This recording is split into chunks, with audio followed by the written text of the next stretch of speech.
Oras na mapatunayan ko na may nangyari sa iyo ng asawa ko. Say goodbye to your legal career. Ipapadisbar kita. Papatanggal ko yung lisensya mo bilang abogado.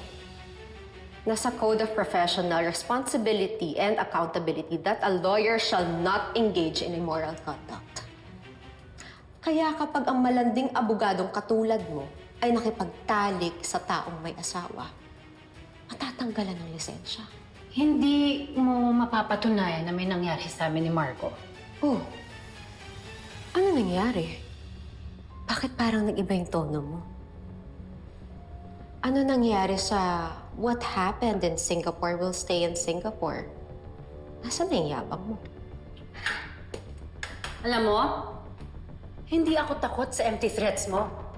Kaya kung may gusto kang gawin, sige, go! Gawin mo, hindi kita uurungan. Gagawin ko talaga. Kung sisirain mo yung pamilya ko, sisirain din kita. Yung reputasyon mo, yung career mo.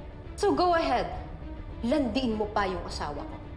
And I will make sure na wala ka ng mukhang ihaharap sa mga kumpanyero mo at sa korting ito!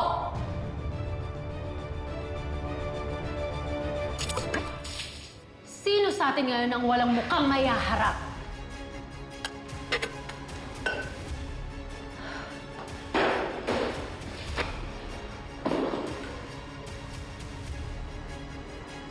Trixie!